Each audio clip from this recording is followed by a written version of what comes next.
Bhavat media news కి స్వాగతం. ముందుగా ముఖ్యాంశాలు.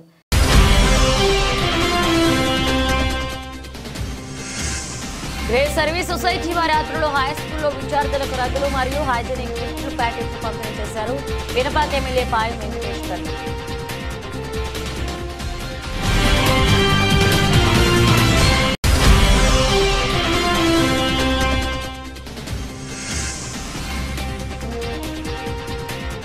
సిఐటి యూనియన్ ఆధ్వర్యంలో ఎమ్మెల్యేస్ పాయింట్ అస్పాపురం వద్ద జనవరి 1వ తారీఖు నుండి నిరవధిక సమ్మె.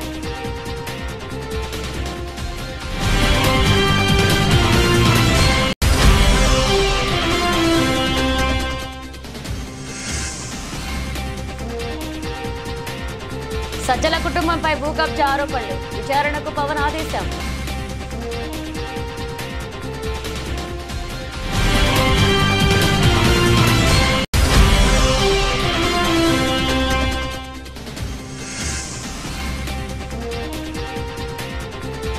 ఎమ్మెల్సీ కవిత నేతృత్వంలో బీసీ మహాసభ, సర్పంచుల సంఘం పలు బీసీ సంస్థల సంఘీభావం. తెలంగాణ ప్రభుత్వం మహిళలకు అన్ని రంగాలకు ప్రాధాన్యత ఇస్తుందని మంత్రి పొన్నం ప్రభాకర్ అన్నారు. సిద్దిపేట జిల్లా అక్కన్నపేట మండల కేంద్రంలో భారతదేశ తొలి మహిళా ఉపాధ్యాయురాలు సావిత్రిబాయి పూలే 194వ జయంతి సందర్భంగా ఆమె చిత్రపటానికి పూలమాలలు వేసి నివాళులర్పించారు. సావిత్రిబాయి పూలే మహిళలు చదువుకోవాలని నినాదించి సమాజంలో మేము సగమని ఎదగడానికి కారకులయ్యారని అన్నారు.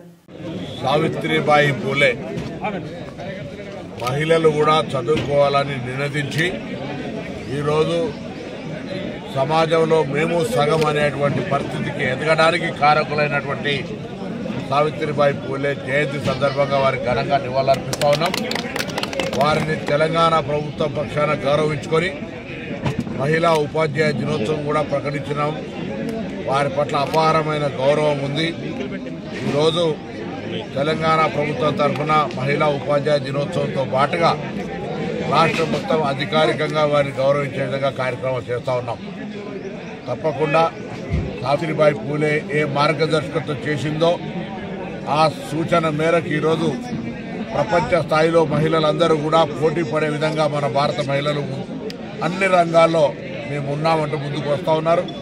నేను భవిష్యత్తులో మరింతగా మహిళలకు సంబంధించి ఇంకా అన్ని రంగాల్లో అవకాశాలు దొరికిపుచ్చుకునేటువంటి విధంగా ఎదగాలని కోరుకుంటూ ఇప్పటికే తెలంగాణ ప్రభుత్వం అన్ని రకాల మహిళలకు ప్రాధాన్యత ఇస్తూ ఉంది. ఉచిత బస్సు మహిళలతో పాటుగా ఇందిరమ్మ ఇండ్లతో పాటుగా మహిళా సంఘాలందరినీ కూడా పటిష్టవంతం చేసి కోటీశ్వరులను చేయాలని విధంగా విద్యా వ్యవస్థలో వారికి అనేక రకాల వసతులు కలిగిస్తూ ప్రత్యేకంగా అనేకమైనటువంటి సౌకర్యాలు కలిగేసే ఈ సందర్భంలో ఆ మార్గదర్శకత్వం మహిళల గురించి ఆలోచించే విధంగా చదువుకునేటువంటి పోరాడి ఆనాడు నిషేధం ఉన్నటువంటి పరిస్థితుల్లో కూడా చదవాలని గట్టిగా మాట్లాడినటువంటి సావిత్రిబాయి పూలే గారి జయంతి సందర్భంగా వారికి ఘనంగా నివాళులర్పిస్తారు. రోడ్డు నిబంధనలు పాటిస్తూ ప్రతి ఒక్కరూ ద్విచక్ర వాహనదారులు హెల్మెట్ ధరించాలని సిద్దిపేట ఏసీపీ మధు తెలిపారు. జనవరి మాసాన్ని రోడ్డు భద్రతా మాసంగా ప్రకటించినట్లుగా తెలియజేశారు. రోడ్డు భద్రతా వారోత్సవాల్లో భాగంగా సిద్దిపేట పాత బస్టాండ్ వద్ద హెల్మెట్ పై అవగాహన బైక్ ర్యాలీని ఏసీపీ మధు జెండా ఊపి ప్రారంభించారు. అనంతరం ద్విచక్ర వాహనదారులకు సిద్దిపేట పోలీసులు పువ్విచ్చి హెల్మెట్ పై అవగాహన కల్పించారు. ఈ నెల అనంతరం రోడ్డు నిబంధనలు పాటించని వాహనదారులపై కేసులు నమోదు చేస్తామని ఏసీపీ హెచ్చరించారు. సిద్దిపేట జిల్లా ప్రజలకు నూతన సంవత్సర శుభాకాంక్షలు. తెలంగాణ రాష్ట్ర ప్రభుత్వం ఈ జనవరి నెల మొత్తంగా రోడ్ సేఫ్టీ మాసంగా ప్రకటించడం జరిగింది.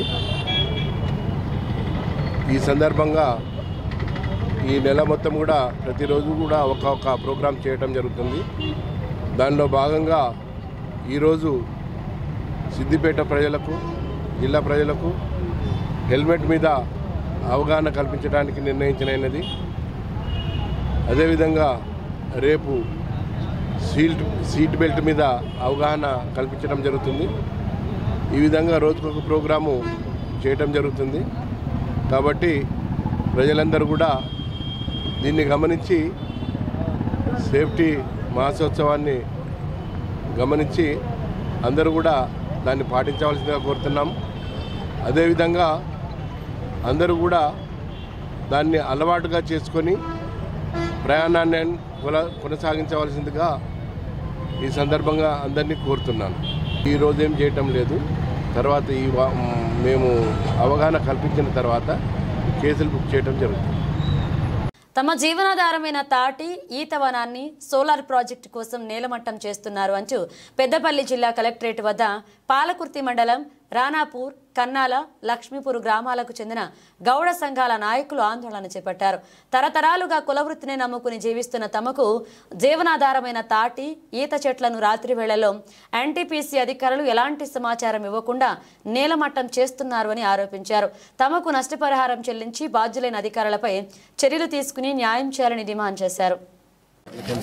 నా పేరు జాగిర్ అంజీ గౌడ్, సర్వాయి పాపన్న మోకుదెబ్బ గౌడ సంక్షేమ సంఘం రాష్ట్ర అధ్యక్షుని వివరిస్తున్నాను. నేను ఈ క్రమం లోపల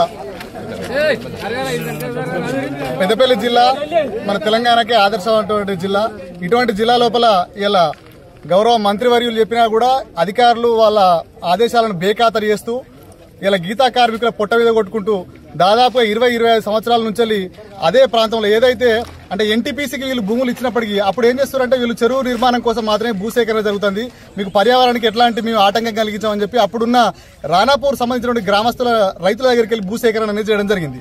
తద్వారా అప్పటి నుంచి వాళ్ళు ఏం చేస్తున్నారంటే ఆ ప్రాంతంలో ఈత చెట్లు ప్రత్యక్షంగా ఇప్పుడు కూడా మనం ఆన్ ఫీల్డ్ చూస్తే క్షేత్రస్థాయిలో చూసినట్టయితే ఈ రోజు కూడా అదే గ్రామానికి సంబంధించినటువంటి గీతా కార్మికులు అక్కడ తాళ్ళు ఈదులు గీసుకుంటా వాళ్ళు జీవనోపాధి పొందడం జరుగుతుంది. మరి ఈ క్రమం లోపల జరిగినటువంటి ఒక దుర్మార్గమైన చర్య ఏంటంటే ఆ ప్రాంతానికి సంబంధం అంటే కొన్ని గ్రామాలు అక్కడికి. నా పేరు వడ్లకొండ రవీంద్ర గౌడ్, నేను ఎల్కల్పల్లి గ్రామం నుంచి వచ్చాను. నేను ఈరోజు వచ్చిన కారణం ఏంటంటే నేను గత 40 సంవత్సరాల నుంచి మా నాన్న ఈదులు గీస్తూ బతుకుతారు. ఎన్టీపీసీ ప్రభావిత గ్రామం అది ఎల్కల్పల్లి. ఎన్టీపీసీ ప్రభావిత గ్రామం అయిన రాణాపురం, కన్నాల వీళ్ళ గౌడ సంఘం పిలుపు మేరకు నేను ఈరోజు రావడం జరిగింది. మా వాళ్ళు ఏం చేశారంటే గత కొన్ని రోజులుగా అక్కడ జరుగుతున్న పరిణామాలు ఏంటంటే మేము ఇన్ని రోజులు నేను గీత వృత్తి మీద ఆధారపడి మా తాతలు గీత వృత్తే, మా నాన్న కూడా గీత వృత్తే, అందులో భాగంగా నేను చదువుకున్నప్పటికీ నేను ఎంఏ సోషియాలజీ పీజీ చేశాను. అయినా ఎలాంటి ఉద్యోగ అవకాశాలు లభించక నేను మా తండ్రి పిలుపు మేరకు బిడ్డ మనకు ఎలాంటి ఉద్యోగాలు దొరికాయి, ఈ ప్రభుత్వం కానీ ప్రభుత్వ నాయకులు మనకు ఉద్యోగాల అవకాశాలు కల్పించారు. మనకు ఏదైతే తరతరాల నుంచి వస్తుండే వృత్తి ఏదైతుందో నేను కూడా అదే వృత్తిని చూపిస్తారా రారా నేర్చుకో అంటే నేను నేర్చుకున్నా. అలాంటి క్రమంలో గత 20 సంవత్సరాల నుంచి నేను ఉల్లి చేత బట్టి ఈదులు గీసుకుంటాను. అందులో నాకు తెలిసిన ఈదులు ఏంటంటే ఎన్టీపీసీ డ్యామ్ ఈదులే మాకు ఒక కన్న తల్లి లాంటివి అవి. అలాంటి క్రమంలో నేను అవే వచ్చే ఆ యొక్క ఆదాయాన్ని నా యొక్క కుటుంబాన్ని జీవనం పోషించుకోవడానికి దాన్ని ఆధారంగా చేసుకొని బతుకుతున్నాను. అయితే ఇలాంటి క్రమంలో ఎన్టీపీసీ యాజమాన్యం తన మొండి వైఖరితో ఏం చేసిందంటే లక్షల ఈతవనాన్ని ఒక నిర్దాక్షిణ్యంగా నేలమట్టం చేసింది.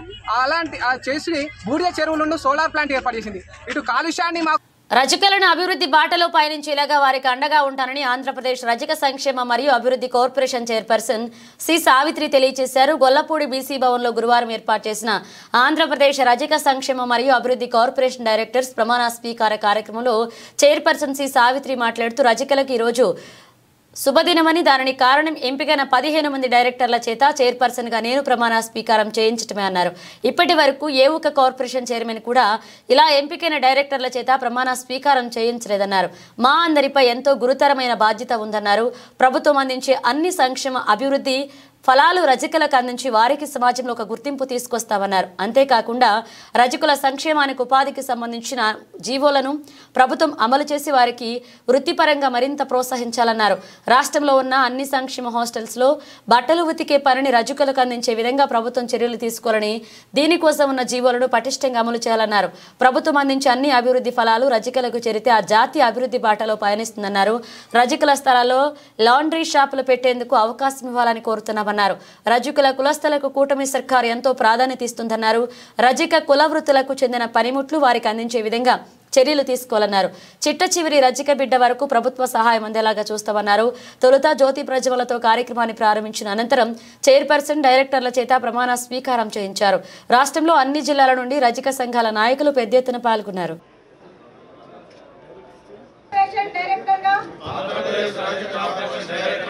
నిజమైన విశ్వాసం విధేయత చూపుతానని ఆంధ్రప్రదేశ్ రజక కార్పొరేషన్ సంక్షేమం మరియు అభివృద్ధి కార్పొరేషన్ విధి విధానాలను కర్తవ్యాలను శ్రద్ధతో అంతఃకరణ శుద్ధితో నిర్వహిస్తానని భయం కానీ పక్షపాతం కానీ రాగద్వేషాలు కానీ లేకుండా ఆంధ్రప్రదేశ్ రాష్ట్ర రజక అభివృద్ధి కార్పొరేషన్ యొక్క మార్గదర్శకాల ప్రకారం ప్రభుత్వం విధి విధానాలను అమలు చేస్తానని దైవ సాక్షిగా ప్రమాణం చేస్తున్నాను.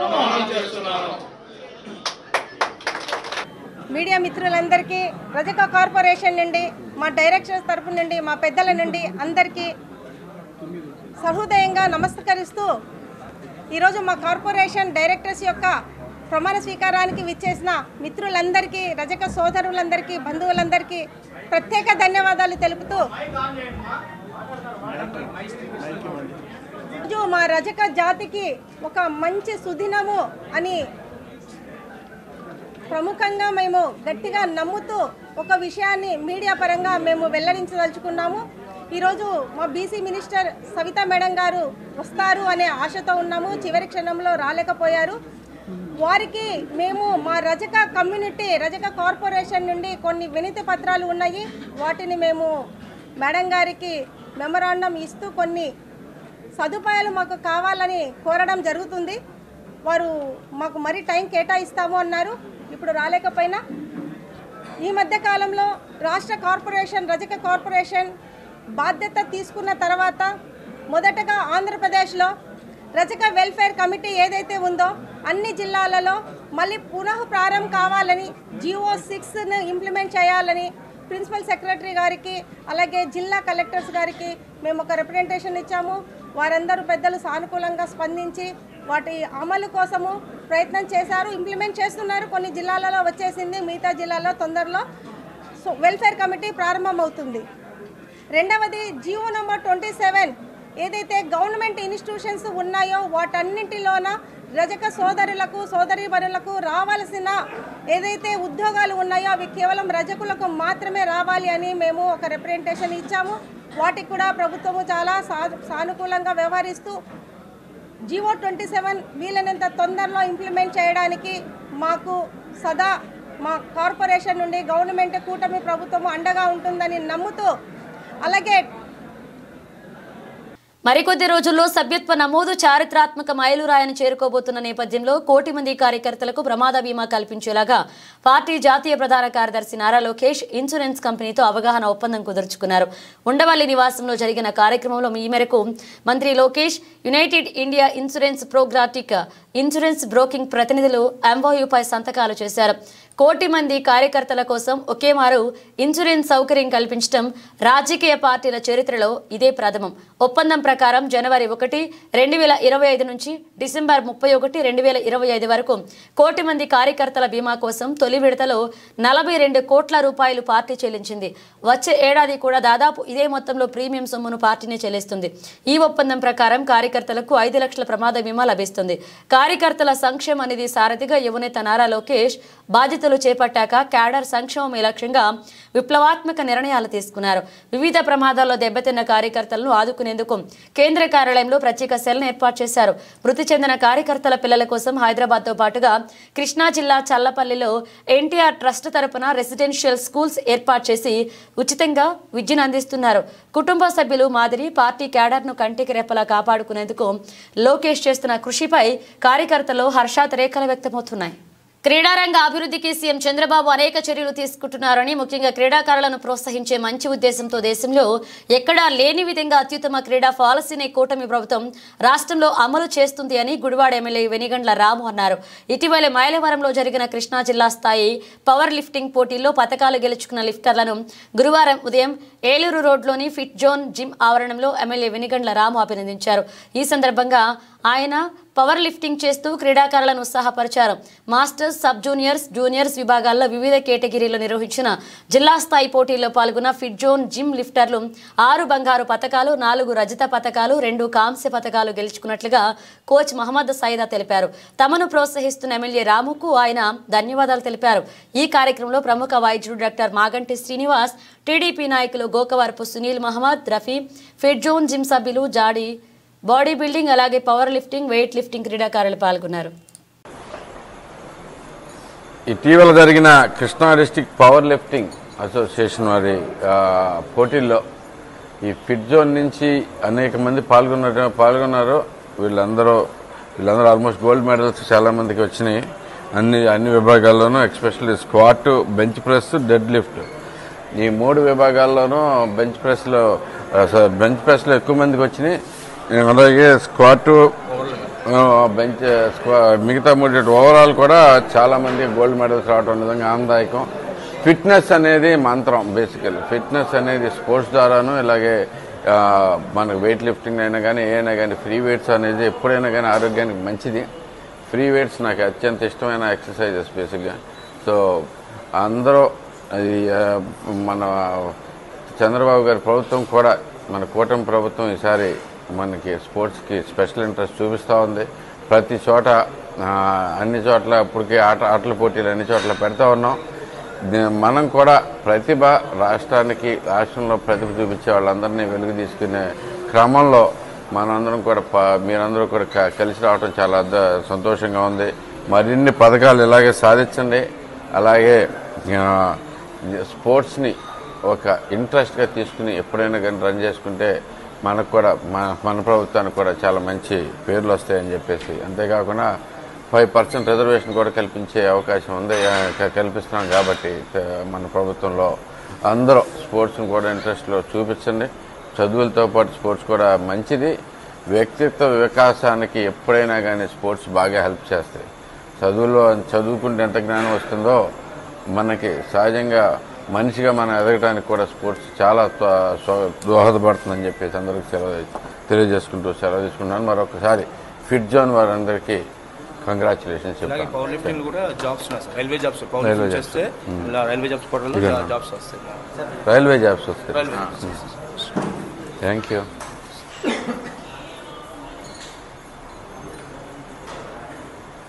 బోర్డర్ గవాస్కర్ ట్రోఫీ సిరీస్లో భాగంగా సిడ్నీ వేదికగా జరుగుతున్న 5వ టెస్టులో భారత బ్యాటర్ రిషబ్ పంత్ గాయపడ్డాడు. ఆసీస్ పెసర్ మిచెల్ స్టార్ విసిరిన బంతి పంత్ మోచేతి పైన తాగడంతో వెంటనే వాపు వచ్చేసింది. ఆ నొప్పితో పంత్ విలవిల్లాడాడు. బంతి తగిలిన చోట పెద్ద మచ్చలా ఏర్పడింది. వెంటనే సిబ్బంది వచ్చి చికిత్స అందించారు. ఆ తర్వాత పంత్ తిరిగి ఆటను కొనసాగించాడు. 35వ ఓవర్ 3వ బంతికి ఇలా పంత్ గాయపడ్డాడు.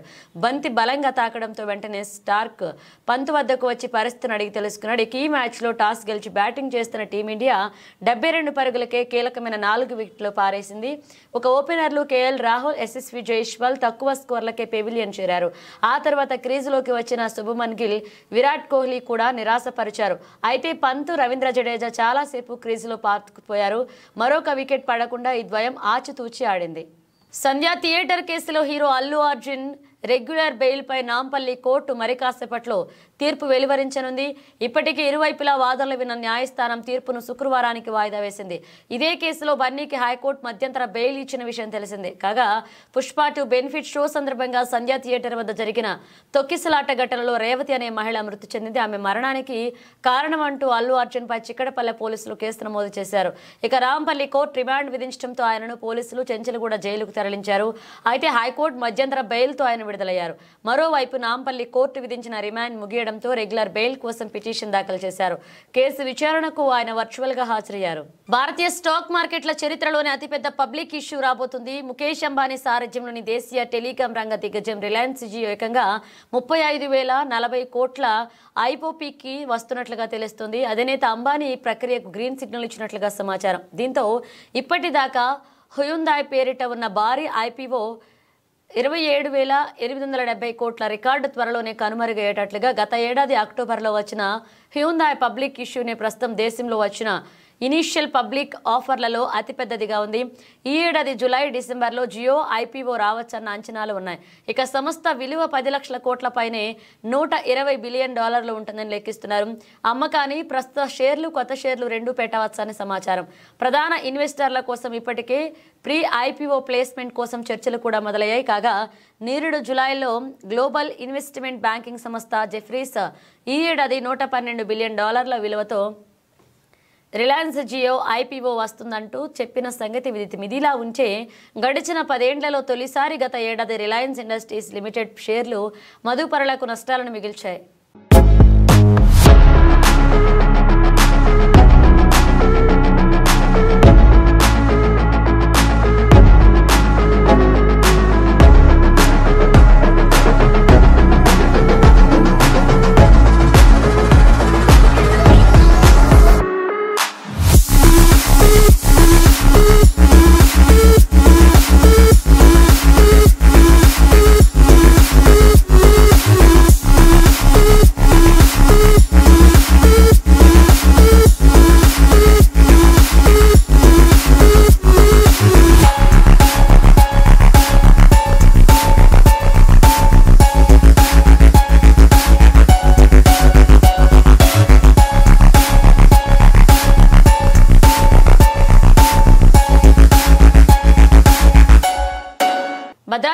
కొత్తగూడెం జిల్లా మనుగూరు మండలం పరిధిలోని మనుగూరు జడ్పీహెచ్ఎస్ హై స్కూల్లో గ్రేస్ సర్వీస్ సొసైటీ వారి ఆధ్వర్యంలో హై స్కూల్లో విద్యార్థులకు రగ్గులు మరియు హైజీనిక్ గిఫ్ట్ ప్యాకెట్లను పంపిణీ చేశారు. పినపాక ఎమ్మెల్యే పాయం వెంకటేశ్వర్లు వారు మాట్లాడుతూ గ్రేస్ సర్వీస్ సొసైటీ వారు అనేక సేవా కార్యక్రమాలు చేస్తున్నారు.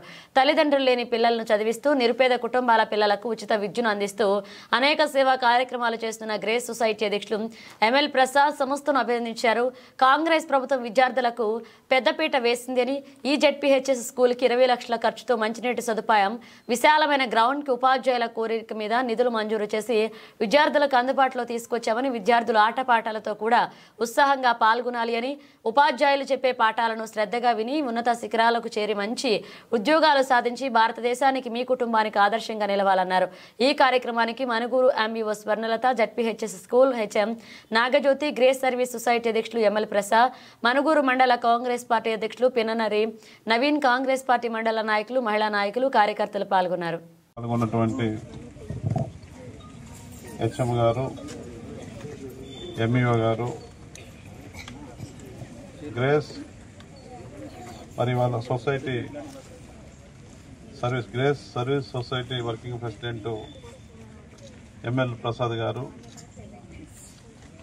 గ్రేస్ హాస్టల్స్ ఐటీఐ నిర్వహిస్తున్నటువంటి నిర్వాహకులు పుల్లారావు గారు, అదేవిధంగా హరీష్ గారు, సామేల్ గారు, నాతో పాటు విచ్చేసినటువంటి కాంగ్రెస్ పార్టీ మండల అధ్యక్షులు నవీన్ గారు, ముఖ్య నాయకులు, కార్యకర్తలు, ఉపాధ్యాయులు, విద్యార్థులు అందరికీ ముందుగా 2025 కొత్త సంవత్సర శుభాకాంక్షలు తెలియజేస్తా ఉన్నాను.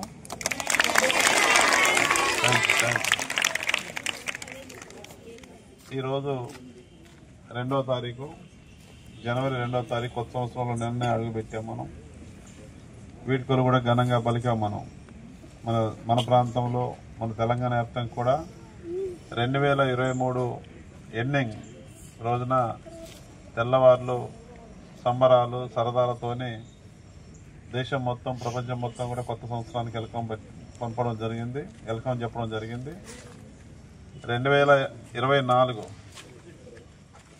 సంవత్సరంలో మనం మంచి చెడు సుఖాలు సంతోషాలు అన్నీ కూడా అనుభవించి ఒక మెమొరీగా మనల్ని వదిలేసి వెళ్ళింది 2024 సంవత్సరం. అవన్నీ కూడా మనకు జీవితంలో మరచిపోలేనటువంటి జ్ఞాపకాలు. ఈ కొత్త సంవత్సరంలో కూడా మనందరికీ, ప్రజలందరికీ మంచి జరగాలని, సుఖ సంతోషాలు దేవుడు ప్రసాదించాలని. కామారెడ్డి బీసీ డిక్లరేషన్ అమలుతో పాటుగా స్థానిక సంస్థల ఎన్నికల్లో బీసీలకు 42% రిజర్వేషన్లు అమలు చేయాలన్న ప్రధాన డిమాండ్లతో ఎమ్మెల్సీ తెలంగాణ జాగృతి అధ్యక్షులు కల్వకుంట్ల కవిత రాష్ట్ర ప్రభుత్వంపై రణబేరీ మోగించారు. ఈ విషయాల్లో గత కొన్నాళ్లుగా బీసీలో చైతన్యం తీసుకొస్తున్న ఆమె శుక్రవారం హైదరాబాద్లో పెద్ద ఎత్తున బీసీ మహాసభ నిర్వహణకు ముందుకొచ్చారు. ప్రముఖ సంఘ సంస్కర్త సావిత్రిబాయి పూలే జయంతిని పురస్కరించుకుని ఇందిరాపారు వద్ద ఈ బీసీ మహాసభ నిర్వహించనున్నారు. కవిత పిలుపు మేరకు ఇప్పటికే వివిధ బీసీ ప్రజా సంఘాలు మహాసభకు సంఘీభావం ప్రకటించాయి. తాజాగా గురువారం మరొక 2 సంఘాలైన విద్యార్థి జేఏసీ, అంబేద్కర్ యువజన సంఘాలు తమ సంపూర్ణ మద్దతును ప్రకటించాయి. ఎమ్మెల్సీ కవిత తలపెట్టిన బీసీ మహాసభ కార్యక్రమానికి గురువారం సాయంత్రం వరకు పోలీసులు అనుమతి ఇవ్వకపోవడంపై సర్వత్రా ఉత్కంఠ నెలకొంది. ముందుగా నిర్ణయించిన కార్యక్రమానికి అనుమతి ఇవ్వకపోవడంపై బీసీ సంఘాల ప్రతినిధులు ఆందోళన నెలకొంది. దీంతో ప్రభుత్వ తీరుపై బీసీ సంఘాలు తీవ్రంగా మండిపడ్డాయి. భద్రాద్రి కొత్తగూడెం జిల్లా అస్పాపురం మండలంలో తెలంగాణ సివిల్ సప్లై జీసీసీ హమాలీ వర్కర్లు యూనియన్ సిఐటియు యూనియన్ ఆధ్వర్యంలో ఎంఎల్ఎస్ పాయింట్ అస్పాపురం వద్ద జనవరి 1వ తారీఖు నుండి నిరవధిక సమ్మె కొనసాగిస్తూ వాళ్ల న్యాయమైన డిమాండ్లు పరిష్కరించాలని డిమాండ్ చేశారు. 3/10/2024 జరిగిన వేతన ఒప్పందం ప్రకారం జీవో విడుదల చేయాలని, అలాగే సివిల్ సప్లై హమాలీల వలె జీసీసీ హమాలీలకు పీఎఫ్ సౌకర్యం కల్పించాలని, సివిల్ సప్లై జీసీసీ హమాలీలకు పని భద్రత కల్పించాలని, జీవో ప్రకారం జనవరి 2025 నుండి ఏరియర్స్తో సహా చెల్లించాలని, 60 సంవత్సరాల పైబడిన హమాలీలకు పింఛన్ సౌకర్యం కల్పించాలని తదితర డిమాండ్లను పరిష్కరించాలని డిమాండ్ చేశారు. కార్యక్రమంలో హమాలీలు ఐలయ్య, లింగయ్య, ఉప్పలయ్య, శ్రీను, లింగారెడ్డి పాల్గొన్నారు. వైసీపీ కీలక నేత సజ్జల రామకృష్ణారెడ్డి కుటుంబంపై భూ కబ్జా ఆరోపణలు వచ్చాయి. కడప శివార్లో 52 ఎకరాల చుక్కల భూములు, అటవీ భూములు, ప్రభుత్వ భూములను సజ్జల కుటుంబీకులు ఆక్రమించుకున్నారు అంటూ వచ్చిన ఆరోపణలు రాజకీయంగా కలకలం రేపుతున్నాయి. ఈ కబ్జా వ్యవహారంపై ఏపీ ప్రభుత్వం సీరియస్ అయింది. భూ కబ్జా వ్యవహారంపై విచారణ జరపాలి అంటూ డిప్యూటీ సీఎం పవన్ కళ్యాణ్ ఆదేశాలు జారీ చేశారు. సజ్జల కుటుంబం కబ్జాలపై పూర్తి నివేదిక ఇవ్వాలని అటవీ రెవెన్యూ శాఖ అధికారులను ఆదేశించారు. పేదల ప్రభుత్వ భూముల జోలికి ఎవరు వచ్చినా సహించేది లేదు అని ఆయన హెచ్చరించారు. డిప్యూటీ సీఎం ఆదేశాలతో అధికారులు విచారణకు నిమిత్తం రంగంలోకి దిగారు. ఫారెస్ట్ రెవెన్యూ అధికారుల భూములను సర్వే చేస్తున్నారు. మరొక వైపు ఈ భూముల్లోనే సజ్జల గెస్ట్ హౌస్ కట్టుకున్నట్లుగా తెలుస్తోంది. ఇటీవలే దక్షిణ కొరియా, కజకిస్తాన్లలో వరుసగా జరిగిన ఘోర విమాన ప్రమాద ఘటనలను మరువక ముందే అమెరికాలో మరొక ప్రమాదం జరిగింది. దక్షిణ కాలిఫోర్నియాలో ఒక చిన్న విమానం ఘోర ప్రమాదానికి గురైంది. ఓ భవనం రూప్ టాప్ పై ఫ్లైట్ కుప్పకూలింది. దుర్ఘటనలో 2 వ్యక్తులు మృతి చెందారు. 18 మంది తీవ్రంగా గాయపడ్డారు. పుల్లెర్టోన్లోని ఆరెంజ్ కౌంటీ సిటీలో ఈ ప్రమాదం జరిగింది. గురువారం మధ్యాహ్నం 2:09 గంటల సమయంలో ఘటన జరిగిందని పోలీసులు వివరించారు. పుల్లెర్టోన్ మున్సిపల్ ఎయిర్పోర్ట్కు సమీపంలో ప్రఖ్యాత డిస్నీల్యాండ్ పార్కుకు 10 కిలోమీటర్ల దూరంలో ఈ ప్రమాదం జరిగిందని పోలీసులు వివరించారు. క్షతగాత్రాలను తక్షణమే హాస్పిటల్కి తరలించినట్లుగా పేర్కొన్నారు. విమానం కూలిన చోట భారీగా మంటలు ఎగిసిపడ్డాయని, దట్టమైన పొగ ఆవరించిందని సమాచారం అందిన వెంటనే ఘటనా స్థలానికి చేరుకుని ఆర్పివేశామని పోలీసులు తెలిపారు. భద్రతా నిమిత్తం చుట్టుపక్కల భవనాల్లో జనాలను ఖాళీ చేయించామన్నారు. విమానం కూలిన భవనం కమర్షియల్ సముదాయమని, బిల్డింగ్ కొంతమేర దెబ్బతిందని పోలీసులు పేర్కొన్నారు.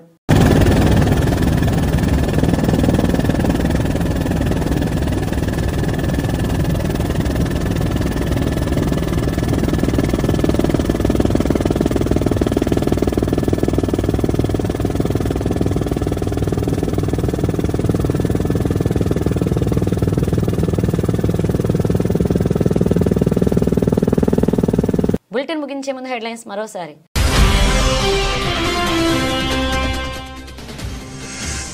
గ్రేట్ సర్వీస్ సొసైటీ వారి ఆధ్వర్యంలో హై స్కూల్లో విద్యార్థులకు రగ్గులు మరియు హైజీనిక్ గిఫ్ట్లు ప్యాకెట్లు పంపిణీ చేశారు. వినపాక ఎమ్మెల్యే పాయం వెంకటేశ్వర్.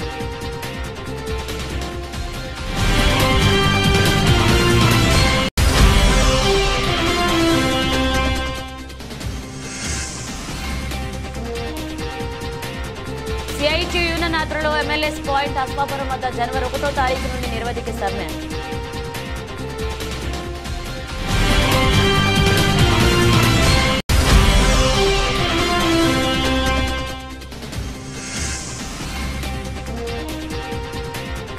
సజ్జల కుటుంబంపై భూ కబ్జా ఆరోపణలు, విచారణకు పవన్ ఆదేశం.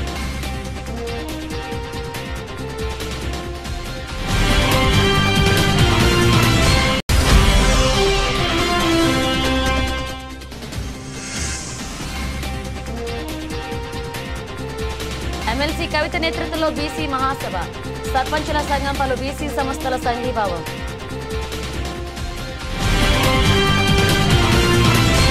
ఇవి బులెటిన్ అప్డేట్స్. మరిన్ని అప్డేట్స్తో మళ్ళీ కలుద్దాం.